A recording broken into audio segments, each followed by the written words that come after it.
नाशिकमध्ये आरोपी रवींद्र एरंडेचा आणखी एक कारनामा उघड. सरकारी अधिकारी असल्याचा बनाव करत फसवणूक, नोकरीचा आमिष दाखवत 9 तरुणींना गंडा घातला. सुरेंद्र पवारांच्या प्रचार शुभारंभाच्या पोस्टरवर शरद पवार यांचा फोटो. बारामती पोटनिवडणुकीच्या पोस्टरवर पवारांचा फोटो. पोस्टरवरून काही वेळातच हा फोटो हटवण्यात आला. काही दिवसांपूर्वीच फोटोवरून पवारांनी आक्षेपही घेतलेला.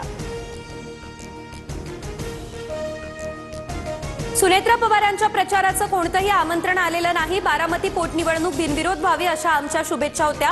सुप्रिया सुळेंकडून भूमिका स्पष्ट. अतिरिक्त मुख्य सचिव मनीषा म्हैसकरांचा एका मंत्र्यावरती आरोप. विभाग चालवायला महिला नको.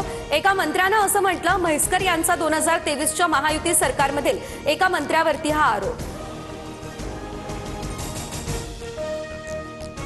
मीरा भाईंदरच्या इंद्रलोक फेज 4 मध्ये गॅस सिलेंडरचा भीषण स्फोट आणि त्यानंतर आग. 3 जणांचा मृत्यू झाल्याची माहिती. तर परिसरात चौकशी दरम्यान 24 सिलेंडर सापडले, त्यामुळे चर्चांना उधाण.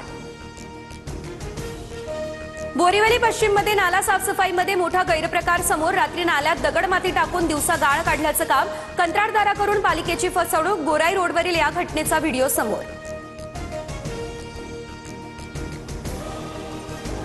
अयोध्येतील राम मंदिराच्या धर्तीवर तुळजाभवानी मंदिराचा विकास होणार. मंदिर विकासासाठी 1865 कोटींच्या आराखड्याला मंजुरी. 421 कोटींच्या कामांची प्रक्रिया तात्काळ होणार सुरू. गोंदिया जिल्ह्यातल्या ग्रामीण भागामध्ये पाणी टंचाईच्या तीव्र झळा. पाण्यासाठी नागरिकांच्या नळावर रांगा. 5 वर्षांपासून रखडलेल्या अपूर्ण जलजीवन योजनेच्या कामांवर प्रश्नचिन्ह निर्माण.